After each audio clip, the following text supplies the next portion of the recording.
rabbil alamin. Wassalatu wassalamu ala asyrafil anbiya'i wal mursalin sayyidina wa maulana Muhammadin wa ala alihi wa sahbihi ajma'in. Puji syukur atas kehadirat Allah Subhanahu wa taala karena kelimpahan rahmat, taufik serta hidayahnya lah sehingga kita dapat berkumpul di pembelajaran kita pada kali ini.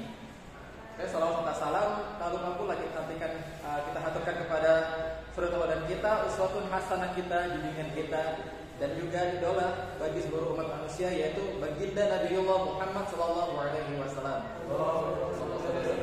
Karena berkat perjuangan beliau, jadi kebayang nih perjuangan beliau yang dia berjuang untuk membawa Islam ke masa kejayaan kepada sekarang ini. Oke, sebelum kita mulai, ketua kelas mungkin bisa memimpin doa terlebih dahulu. Pak Sahri, silakan. Teman-teman sekalian, sebelum kita mulai pembelajaran, sebaiknya kita berdoa terlebih dahulu agar pelajaran kita menjadi berkah bagi kita semua. Doa mulai. Berdoa selesai. Oke, baik. Terima kasih kepada ketua kelas. Selanjutnya saya ingin mengatakan dulu. Oke, baik. Yang pertama Muhammad Fadil Rahman. Oke. Kedua Bahtiar. Hadir Pak. Rahmat Rizki. Hadir Pak. Sahli. Ada Pak? Oke, baik. Mungkin ini sepertinya hadir semua ya, dan alhamdulillah tidak ada yang tidak masuk. Oke, untuk pertemuan pada kali ini kita akan sedikit membahas mengenai materi tentang kurban. Karena mengapa kita membahas materi itu? Karena untuk saat ini seperti kita tahu bahwa sekarang ini sudah mulai mendekati yang namanya hari raya Idul Adha, yang dimana hari raya itu akan ada yang namanya pelaksanaan kurban. Oke, langsung saja kita masuk ke dalam pembahasan mengenai kurban. Nah, untuk kurban sendiri ini seperti yang kita tahu, kurban itu merupakan pengambilan kata dari bahasa Arab, yaitu qoriba, yaqribu, dan kurbanan. Artinya mendekatkan diri kepada Allah. Dan untuk sejarahnya sendiri, di sini seperti yang kita lihat di PPT, sejarah adanya syariat kurban, yaitu sebenarnya sudah ada sejak zaman Nabi Adam yang dilakukan oleh kedua putranya Habil dan Qabil. Kemudian dipertegas kembali dengan syariat yang lebih detail pada zaman Nabi Ibrahim alaihissalam bersama putranya Nabi Ismail. Nah, sebelumnya kita bahas dulu ke bagian dari zaman Nabi Adam, yaitu dilakukan oleh kedua putranya Habil dan Qabil. Jadi Habil dan Qabil ini kisahnya mereka dulu, ini kita sedikit bercerita. Habil dan Qabil kisahnya mereka terdahulu itu mereka pernah disuruh untuk melakukan seperti pemberian seperti kurban untuk Allah. Dan sejarah adanya kurban yaitu ketika mereka sudah melakukan pemberian itu, yang dimana diniatkan untuk mendekatkan diri kepada Allah. Sama halnya ketika sudah di zaman Nabi Ibrahim, yaitu bersama putranya Nabi Ismail, yang seperti yang kita tahu yang kisahnya sudah sangat fenomenal sekali, yaitu mengenai Nabi Ismail yang awalnya yang akan dikurbankan sebelum yang akhirnya digantikan dengan domba atau mungkin kambing. Kalau dalam hadisnya atau dalam dalil-dalilnya tertentu kemungkinan itu domba.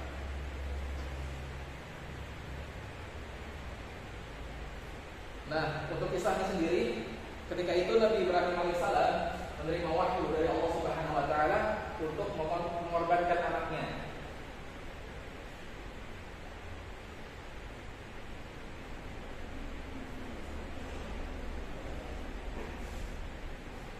Dia diterima wahyu dalam bentuk mimpi, yaitu Nabi Ibrahim bermimpi bahwa di dalam mimpinya itu dia diberitahu kepada Allah, wahai Nabi Ibrahim, aku hendak melakukan kurbankanlah anakmu itu sebagai bentuk pengambahan kepadaku. Jadi itu ditujukan untuk sebagai pengambahan kepada Allah.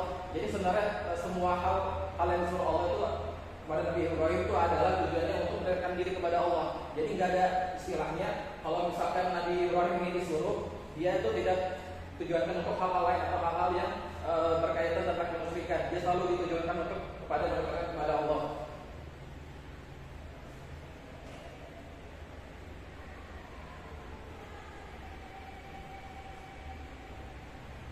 Oke, seperti yang sudah saya jelaskan tadi, di sini sudah terlihat kurban itu merupakan istilah syar'i, adalah sesuatu yang dipersembahkan dalam rangka mendekatkan diri kepada Allah Subhanahu wa taala. Dan kemudian ada pun binatang ternak, kambing, sapi dan unta yang disembelih pada hari raya Idul Adha dan beberapa hari tasyrik, yaitu hari nahar, yaitu udhiyah.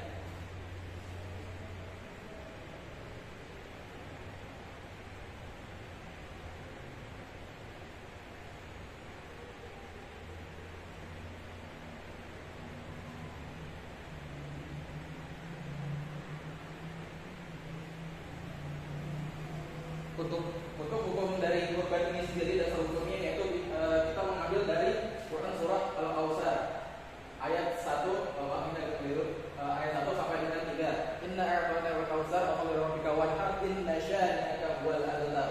Yang di ayat akhir itu ditujuankan dan berkurbanlah kepadaku.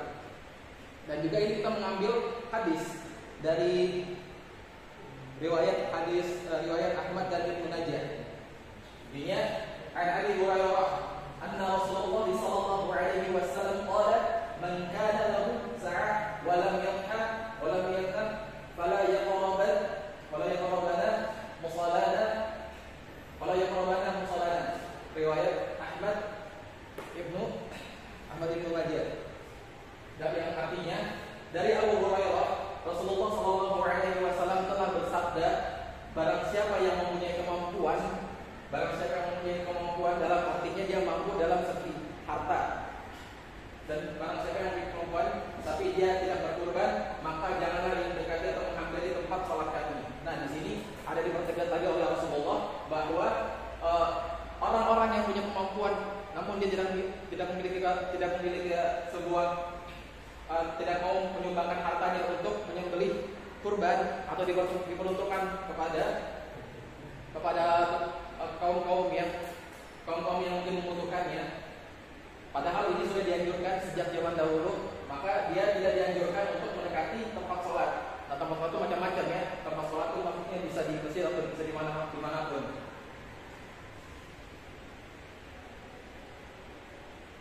Untuk ketentuan hewan kurban sendiri ini, untuk ketentuan kambing umur minimal 1 tahun, itu minimal. Kalau misalkan ada yang 2 tahun, 3 tahun itu tidak apa-apa. Dan syaratnya itu tidak boleh cacat. Saya ulangi, tidak boleh cacat. Jadi kalau misalkan ada hewan kurban yang misalkan dia misalkan matanya buta setengah, atau misalkan kakinya itu tidak wajar atau tidak bagus seperti semestinya, itu maka tidak boleh dijadikan untuk berkurban.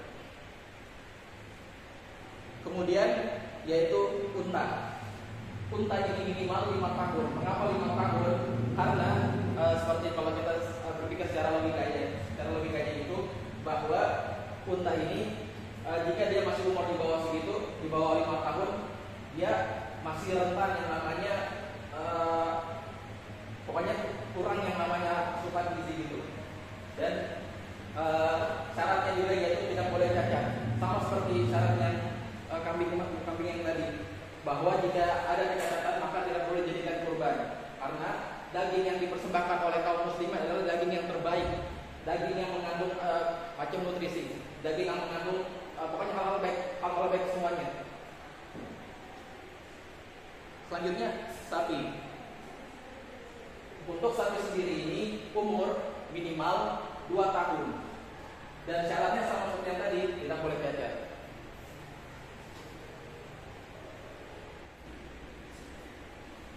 Cara penyembelihan, untuk cara penyembelihan sendiri, yang pertama yaitu dimulai dengan membaca Bismillah, sholawat dan takbir.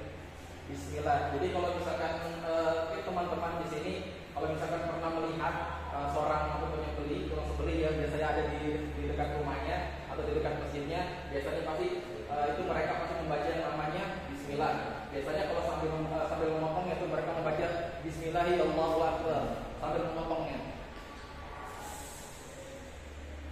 Dan untuk yang keduanya, sini disunahkan menyembelih hewan kurbannya sendiri. Nah, jadi kalau misalkan ada orang yang ingin berkurban, ada orang yang ingin menyumbangkan kurbannya, maka dia lebih baik disunahkan disunahkan untuk menyembelihnya sendiri. Nah, bagaimana jika tidak bisa? Jika tidak bisa, maka boleh diwakilkan oleh orang yang bisa. Untuk alat yang digunakan yaitu pisau atau parang yang sekiranya tajam. Jadi kalau misalkan kita menggunakan senjata atau misalkan menggunakan pisau atau parang yang tidak tajam, itu nanti bisa terhambat proses penyembelihannya. Dan juga seperti yang kita tahu, kalau kita menyembelih hewan kurban itu, kita harus menyembelihnya dengan sekali tebas, artinya sekali kena ke urat tadi di lehernya, dan itu akan terputus saluran pernafasannya, sehingga tidak ada yang namanya penyiksaan. Jika kita memotong dan kita memotong itu kurang, karena dikarenakan pisau atau parang yang kurang tajam itu bisa mengakibatkan si hewan ternak ini atau hewan sembelih ini merasa tersiksa. Maka kita dianjurkan untuk memakai parang atau pisau yang tajam. Nah, untuk dari posisi dari sapinya itu sendiri atau hewan kurban sendiri itu disunahkan untuk menghadapkan ke kiblat dalam proses penyembelihannya. Dan untuk memudahkan hewan kurban, sebaiknya diposisikan bertumpu pada sisi kiri. Itu ditumpukan pada dibarikan ya, dihadapkan ke sisi kiri. Nah, seperti yang saya tadi, menyembelih pada pangkal leher, memotong jalur nafas atau jalur makan setelah urat tadi sebelah kanan dan kiri. Ditujuankan agar setelah itu difokuskan pada potongan di situ biar langsung mati. Artinya tidak ada unsur yang namanya penyiksaan, sehingga si binatang ini tidak merasa tersiksa ketika disembelih.